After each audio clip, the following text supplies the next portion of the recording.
Welcome back. You're watching HFO-TV, co-sponsored by AMF Capital, the Baljanik Law Firm, the Butler Exchange Group, and the construction firm J.R. Johnson. Welcome back to HFO-TV. I'm Greg Frick, partner at HFO Investment Real Estate. We're at the end of June 2020, and HFO-TV today we're going to be lucky to have Roger Valdez, Director of Seattle for Growth. It's a group that's been doing some advocacy up in Seattle regarding some of the housing issues. So we're all kind of been knee deep in that for the last 5 years, and so I thought it'd be great for people to get to know who don't know Seattle for Growth to get an introduction to Roger. So Roger, thanks for taking the time to sit down with us. We're not sitting down in person. I do have a mask as I'm showing, but we're not going to wear it because we're not in person. We are doing a Zoom call, so bear with us for any technical difficulties. So again, thank you for coming. It's great to finally get a chance to sit and talk with you. It's great to be here. Thank you. Maybe you can just give the kind of our audience a background on when did Seattle for Growth start and kind of what your goal is and the ideal, the mission of that group. Well, we were formed about 7 years ago out of a conversation with builders, developers, people who manage and own property, talking about really housing supply and price. That was becoming a bigger and bigger issue back then in 2012 and 13 as the market was coming back from the big crash in 2008. And so we tried to focus on density and on increasing housing supply of single family, small lot development, micro housing, all sorts of different housing options in Seattle. And that was how we started out, and we were funded largely by people that were interested in adding to housing supply. And we were the first group to sort of emerge out of the recovery from the crash in 2008 that was focused on the sustainability of building more housing in cities and encouraging people to move to cities and live in cities, and the advantages of diversifying our housing market in terms of typology and location. Now, were you in the housing industry beforehand, or was this kind of what's your background in? Well, varied background. I was what was called a neighborhood development manager for the city of Seattle in the late 90s. Our job was to work with private and public groups to come together and implement a neighborhood plan that was developed in the 90s. That was a great opportunity because we were really,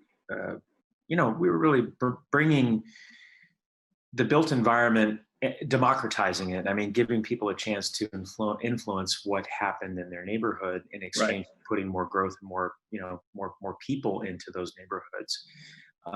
And then I was a nonprofit housing developer for a few years and built a 4% tax credit project in Des Moines, Washington, and managed about 150 housing units in Seattle and in Eastern Washington. Okay, so you've had experience in so you've kind of seen the full gamut of the housing kind of dilemma, or the affordability thing that we're all feeling here, especially on the West Coast. Yeah, and what it comes down to is it's just very hard to build housing. Right. I mean, it's expensive. It takes time. It's risky. Takes years to get the product from concept to the consumer, and a lot of things can change between when you close on a piece of dirt to C of O, and all those variables make things more expensive for the consumer. So was the mission of Seattle for Growth to kind of educate and let people kind of realize that with what demographic switches and people wanting to move here and the immigration, that there has to be more supply of housing, and how do we get that through and make it easier? Yeah, well, back in 2013, 12, 13, 14, people were saying that they were concerned about climate change. They were concerned about the environment. They were concerned about sustainability, energy consumption, and to us at that time, what made sense was to draw draw folks to the facts about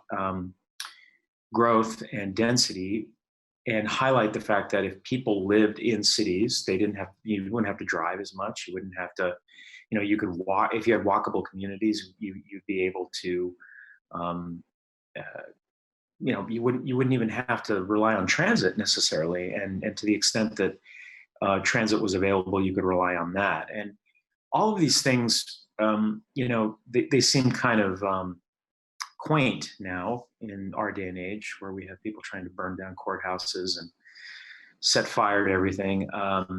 Back in 2012 and 13 and 14, it was sort of, we felt like if we could make the connection between sustainability and density and urban living, that we could win people over to supporting more development and more growth in the city, which is where we think it should be.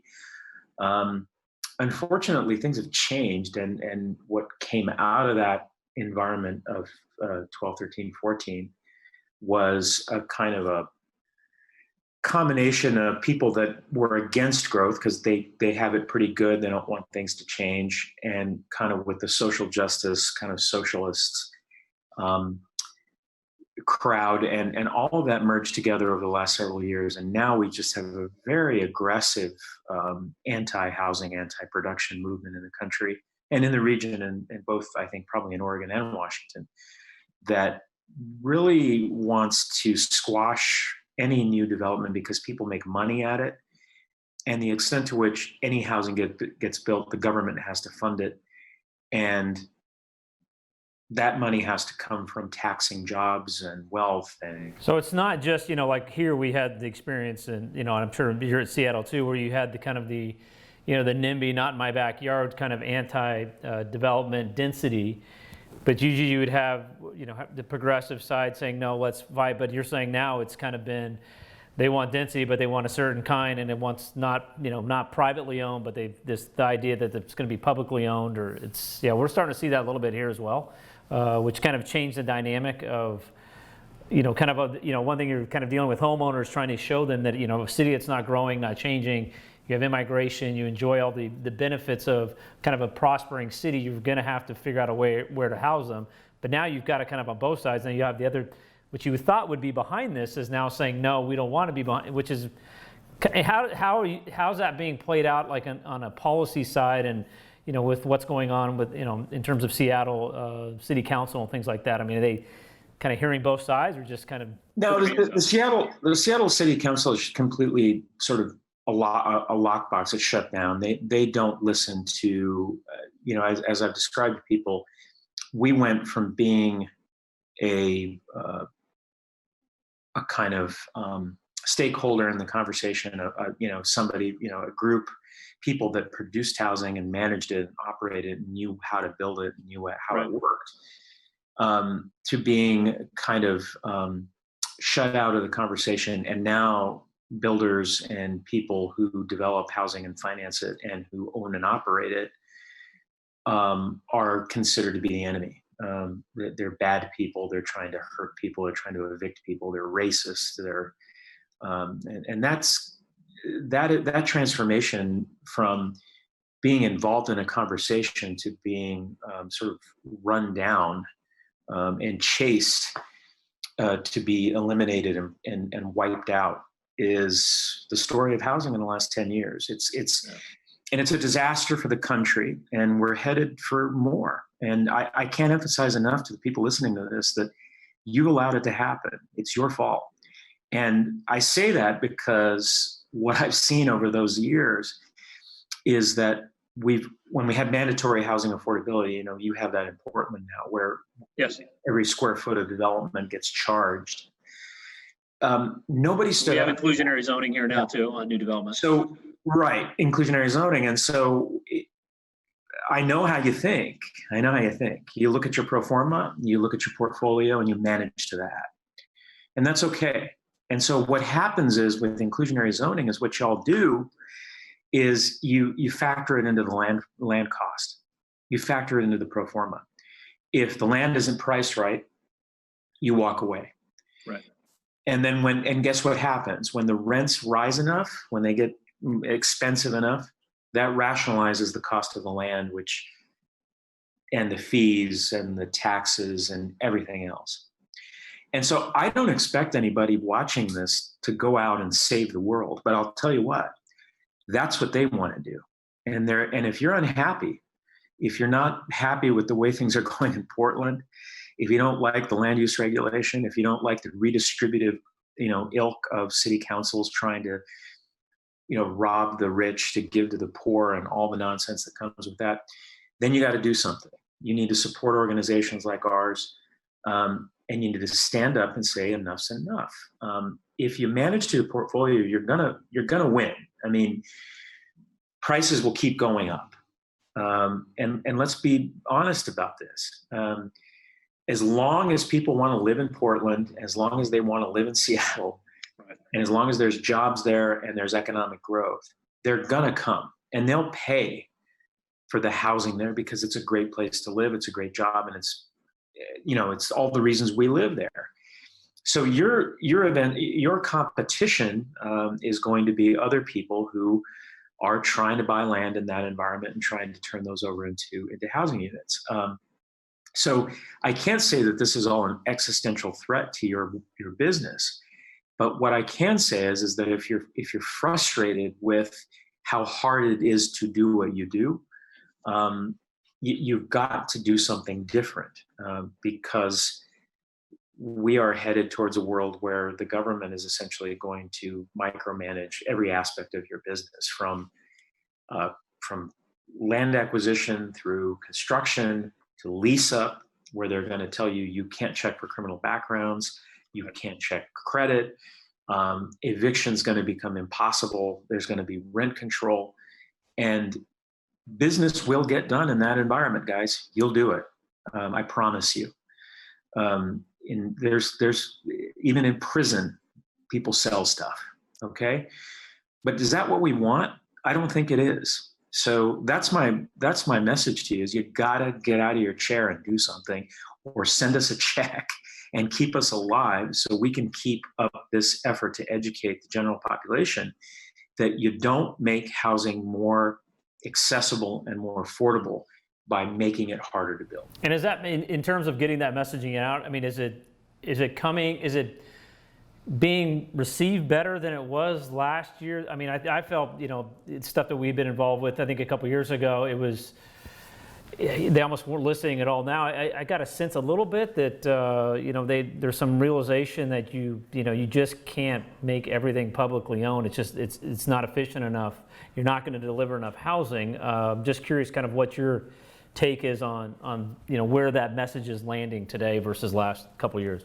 I mean, what I see from folks in the real estate community is there's more frustration now than ever. I mean, the friction between the regulatory instinct in government and the need to get your business operating, that friction is increasing. I mean, there's just more of it.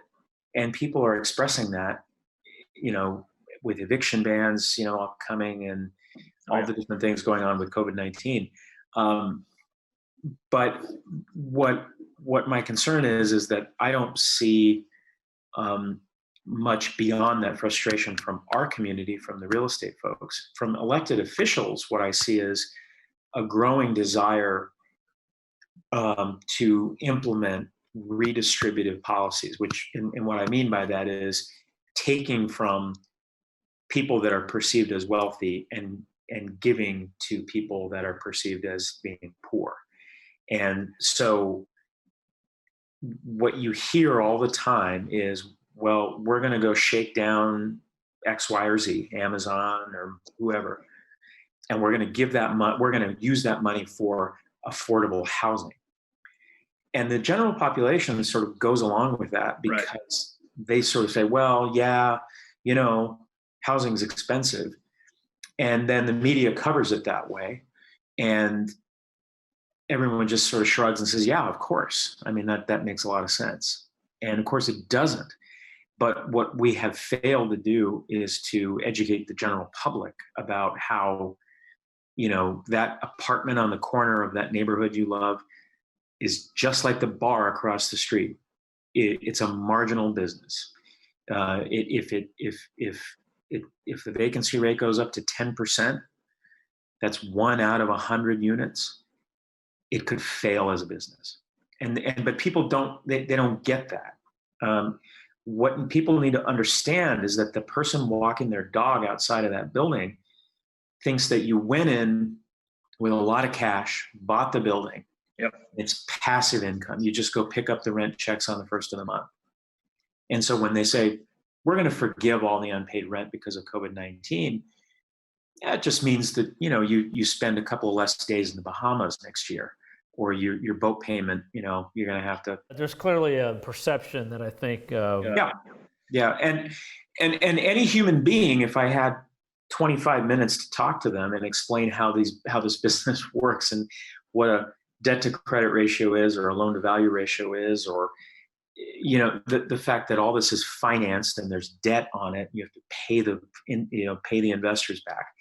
Most people would realize that running an apartment building is a lot like running a neighborhood bar or restaurant, or running a small business. It's the same thing, but people have a perception that property ownership and real estate investment is this kind of boondoggle. It's this kind of like I said, passive income. The money just rolls in every month and you just sit back. And so who cares if you miss a couple of months of rent? How have you guys been successful up there to get the various groups together? I mean, that's always been a challenge that we've been involved in terms of, we've got the apartment investor, property owners, we've got the developers, the merchant developers, we've got, single family or smaller owners. In my experience has been we're all marching down the path, trying to educate, and then from a legislative standpoint, it gets to the five-yard line, and then everybody separates and goes, and hey, give me this caveat, and I will support this, or I won't oppose it, and vice versa. It's been, again, maybe it's like that, and I'm not, been that involved in other political, things, but it just seems like this one, it's just so hard to get a lot of these shareholders on the same page and say, hey, for the good of the industry, for the good of, don't take this short term kind of, hey, I'll take this and support this. We got to stay together. And I think that's been a big issue we've had in trying to come out with one voice to educate. So you guys feeling the same thing up there? Oh yeah, no, I mean, and the thing is that the folks that want to change the world and want to, make the world a socially just place, and want to take over everything and make it all government owned, they wake up every day and they work hard every day to change the world. You don't. You wake up every day to manage a building, to close a deal, to acquire property, to create value that you can return to an investor.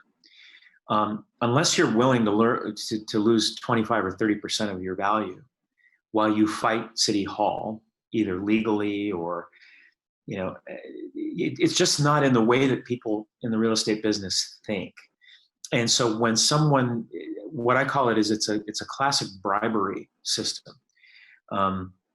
In Mexico, they call it mordida, which is you get pulled over by a cop and they say, well, you were speeding, and you say, well, how about we settle it right now? And you give them, 100 pesos or whatever. And they say, okay, that's fine. That's what you're doing. And you got to stop doing it. And I don't know how to help you get to that point where you're willing to lose some money and take it in the shorts in order to reverse that culture. But we have gotten to the point where we are like a third world country, where your permits are increasingly going to be conditioned on paying off Black Lives Matter or Social Justice Group A or B or C. If you're willing to do that, I can't stop you. I think it's wrong. I think it's immoral. I think it's corrupt. And I think that the people in this community have got to stand up and say no. And we're trying to lead that resistance to the extent we can. But you're absolutely right. It's very hard to tell the cop, no, I'm not going to pay you. I wasn't speeding. I didn't do anything wrong, and spend the night in jail. I understand. I get it. But it's up to you. I mean, you have to decide, at what point are we willing to say no?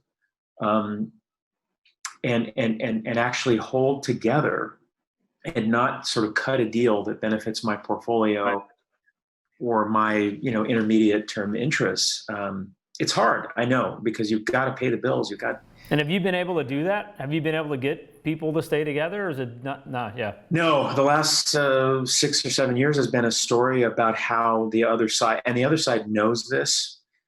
They know that they can pressure you because they have the power of government, and they can say, well, we're going to lean on you and require this and require that. And so what happens is everybody says, well, how much do I have to, what do we need to pay to get out of this? And we haven't, so we're still working on that formula. It's a tough one. It's a puzzle I have not solved yet, of how to get folks to keep their financial interest intact while at the same time, trying to make things more, and remember, you're competing against people. And one of the things I've heard from folks is, well, we've figured out, we've got a good staff, we've got a good group, and we know how to get buildings permitted. And if other people can't figure that out, they go out of business, there's fewer competitors for the land, and we'll get more deals and we'll get more done. I understand that, and it makes perfect sense. But that's kind of the paradox that we live with is, capitalism is such that, you can regulate anything and someone will figure out a way to make money at working around it. Oh yeah, exactly. It's the beauty of it. Well, I try to tell people, like, I'll get in discussions with homeowners, like, oh, we want to do something here. They're going through neighborhoods and trying to put historic districts in neighborhoods. Not for the idea being that it's a historic district, it's for the idea of let's stop development. So you'll get people that have owned houses, and you understand they're afraid they're going to be an apartment building on their block, and it's going to. And I try to say to them all the time, where do you think your kids or your grandkids are going to live if you don't put any more housing? Because people want to live in places like Oregon and Washington because of the economy, the weather, the climate. I mean, if you don't house those people, your city will end up, if you're not growing and changing, it's going to die at some point. You have to continue to grow and try to let them to see that if you don't put any more housing in these neighborhoods, what do you think is going to happen? And so try to get them to kind of relate out of their immediate, but it's a very hard argument. It's very, very, very hard. But people inherently understand three key concepts. One is fairness. Yep. And that is that, those that have a lot shouldn't have too much, and those that have a little shouldn't have too little. And that's more of a gut feeling that people have. They want things to be fair. Right. They also understand that the idea of efficiency, and that, meaning, if you want to help somebody out, the best way to do that is get them help quickly as possible, not run it through a bunch of bureaucracy. And then finally, I think people get supply and demand. If there's one banana at the grocery store, and if people need bananas, that banana is going to be very expensive. And so those three concepts, I think, are on our side. People inherently understand that. I think that the problem is we haven't organized ourselves to, as you're pointing out, like kind of make people stop and think for a second and go, well, yeah, my value will increase in my property if we squash all growth and development, but I'm going to lose something. There's a loss that comes with that. And so we need to balance my asset value with my, more qualitative, my experience of life in my city and the future that I'm building. And I think we can do that if we have the resources. We could make that case. No, I agree. It's just going to take some time. Like I said, the narrative has to change. So if people want to find out more information about your group, there's the website below. We could sit and talk for hours, but we'll get scheduled to do this again. I mean, we're kind of in the parallel, I feel, between, I've got people now calling me from San Francisco saying, you guys have jumped us in terms of some of the regulations on the rental housing side or just housing production. It's, like I said, it would, trying to keep everybody together and trying to see the long-term picture, I think, is where we need to try to go. And that's how, again, we thought it would be great to have you on here so people can see that. And again, there may be some short-term pain, but I think long-term, if we stay together, I think that's, again, we've got to change the narrative around here. Yes, absolutely. And I'm happy to do it anytime. And I just appreciate the chance to talk with you and share some ideas. We'll do it again. Thanks, Roger. Be safe. Thank you. And we'll see you again next time on HFO TV. Our entire office specializes in multifamily real estate, making HFO the largest multifamily brokerage in the Pacific Northwest. Your success is our passion. Build your legacy with HFO. Call 503-241-5541 or visit our website at hfore.com for more information.